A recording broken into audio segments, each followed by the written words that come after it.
આગળ હું તમને બીજું પણ બતાવું થોડુંક કે જે પણ આ ગામમાં હું હાલી રહેલું છે, હું જવાબદાર લોકો છે બધા ખાલી જવાબદારી લઈ લઈને બેસી ગયેલા છે, ખાલી દેખાવ પૂરતી હું અહીં કાંઈ કરતા નથી એમ. હું તો એમ કહું છું કે આ ગામમાં જે લોકો છે ને એ બોલતા નથી. મને તો એમ લાગે કે એના અંદર આત્મા જ નથી. આ છે એમ કહ્યું કે આંગણવાડીનું બધું બનાવેલું છે બધું. અહીંયા બાળકો બધા એમ કહેવાય કે અભ્યાસ માટે આવે છે.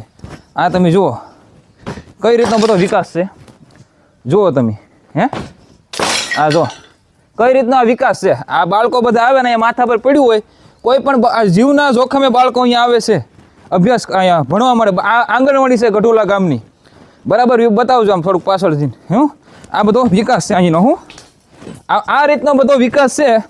હું ગામમાં કોઈ બોલવાવાળા લોકો નથી ને આ જે બધા બેઠા છે ને બધા હોદ્દા લઈ લઈને બધા બેસી ગયેલા છે.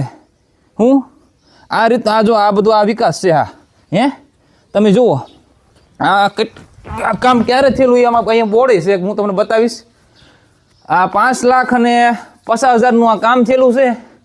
હું 2013માં આ કામ પૂર્ણ કરી દેવામાં આવેલું છે. 2013માં 18/1/2013માં આ કામ થયેલું છે. આ રીતનું કામ છે. હવે કોઈ પણ સ્લેબ ભરે તો અહીંયા એમ કહેવાય કે સરિયાની ઠેક કવરિંગ મૂકવામાં આવે જેથી સ્લેબની ગુણવત્તા વધે ને ટકાઉ રહે.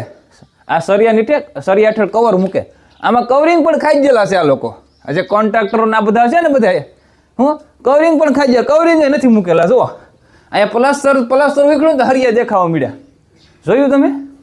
પ્લાસ્ટર વીખડ્યું તો હરિયા દેખાવા મળ્યા. તો આ રીતનો બધો અહીંયા બધો વિકાસ છે. હવે અહીંયા નાના નાના ભૂલકાઓ બાળકો બધા એમ કહેવાય અભ્યાસ માટે આવે છે અહીંયા. હવે કઈ રીતનું બધું આ છે, કઈ રીતનો બધો વિકાસ છે તમે જોઈ શકો છો. કવરિંગ મૂકેલા નથી, એમને સ્લેબ ભરી દીધેલા છે. હે ને આ ગઢુલા ગામની આ આમ કહેવાય કે આંગણવાડી છે, તમે જોઈ શકો. એટલે આ રીતના બધા ગઢુલા ગામમાં વિકાસ છેલ્લા છે. હે તમે આવા બોગસ વિકાસ થવા દો હું અને અમારા ખિસ્સા ભરવા દો. આ જવાબદાર અધિકારીઓ આ બધાને એવું કેવું છે અહીંયા બધા હે અવાજ ઉઠાવી એ લોકોને કોઈને ગમતું નથી. હું તમે આ કામ અટકાવો તો તમારા એમ કહેવાય ગામમાં બીજી નવી ગ્રાન્ટો ન આપે. હું કે અમને આમાં 40% 60% મળે તો તમારા ગામમાં ગ્રાન્ટો મળશે, નકર બાકી ગ્રાન્ટો નહીં મળે. તો આ રીતનું છે. તમે વિકાસ અટકાવો એટલે કે ગાંડો વિકાસ અટકાવો ને તો આ બધું એમ કહેવાય કે કામ તમને મળશે. હું આવા તમે 60% એ લોકોને કમિશન આ ત્યાં ખાવા જો ને આ રીતની બધી બોગસ બધી કામગીરી થાય તો એમ કહેવાય કે તમને નવી ગ્રાન્ટો મળશે. બાકી તમને ગ્રાન્ટો પણ આવી આ લોકો કોઈ એટલે આ રીતનું બધું છે બધું ગઢોલા ગામમાં. ને જવાબદાર લોકો જવાબદાર લઈને બેઠા છે પણ નિભાવતા નથી અને ફૂલ બેદરકારી છે ગઢોલા ગામમાં ગ્રામ પંચાયતની. હે આ રીતની બધી પરિસ્થિતિ. તમારો પ્રશ્ન શું છે? મારો પ્રશ્ન એવો છે કે હાલ આપણે છીએ ભાવનગર જિલ્લાના તળાવ તાલુકાના ગઢોલા ગામે અને આંગણવાડીએ. પ્રશ્ન એવો છે કે આ જે કામ છે એમાં ફૂલ ભ્રષ્ટાચાર થયેલો છે આંગણવાડીમાં. અને હાલની એવી પરિસ્થિતિ છે કે આ જે સજવું છે એ આખું ઝૂલતું છે. કાલ સવારે આ બાળકો ઉપર ક્યારે પડે, આ બાળકો અહીંથી વટે છે, તમે પણ જોઈ શકો છો. ક્યારે માથા પર પડે ને જીવના જોખમે અહીંયા બાળકો અભ્યાસ કરવા આવે છે. અને બાળકો પણ આ એટલું જર્જરિત હાલતમાં છે કે બાળકોને પણ બહાર આંગણવાડી વર્કર છે એને પણ બહાર બેસીને બાળકોનો અભ્યાસ કરાવવો પડે છે. એવી હાલત છે આ ગામમાં.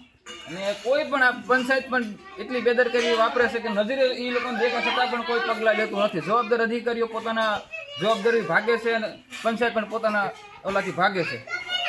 અને ગામના લોકો પણ આ બાબતે કોઈ ઘણા પ્રશ્નો કોઈ ઉઠાવતા નથી. તમે લેખિતમાં રજૂઆત કરેલી?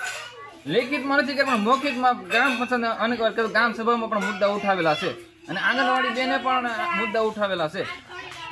સરકાર પાસે શું તમે આશા રાખો છો? સરકાર પાસે એ જ આશા રાખી છે કે આ છે નવી સાથે કરવામાં આવે.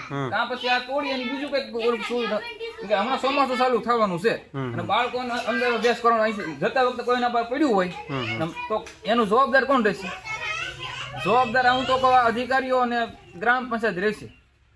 હું તો એમ તો કલેક્ટરશ્રીની આ વિડીયો પોસ્ટવો જોઈએ ભાવનગરના. આપણે બહુ એનો વિડીયો જોયો છે, કામગીરી સારી છે. આપણે એને પૂછો એના સુધી વિડીયો પૂછો છે આ બાબતો તાત્કાલિક પગલાં લેવા જોઈએ. કેમ કે નાના બાળકોનું જીવ ઉપર જોખમ જ છે. તંત્ર પાસે કંઈક બનાવ બને પછી તંત્ર જાગે એનો શું ફાયદો? હે દુર્ઘટના બને પછી જાગે એ પેલા કંઈક પગલાં લો. અમે તમને સૂચના આપીએ છીએ વિડીયોના માધ્યમથી કંઈક આના પર પગલાં લો. અને પંચાયતની ફૂલ બેદર કરે છે વિડીયોના માધ્યમ ચોખ્ખા શબ્દમાં કહું છું.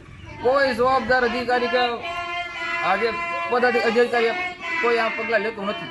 પોતપોતાના હોદ્દા સંભાળીને બેઠા છે અને પોતાની ફરજોથી ભાગે છે. આ બાબતે કોઈ પ્રશ્ન ઉઠાવતો નથી અને અમારે જવાનું ઉઠાવવા પડે એની તો ખરેખર એ લોકોની ફરજ છે બધી.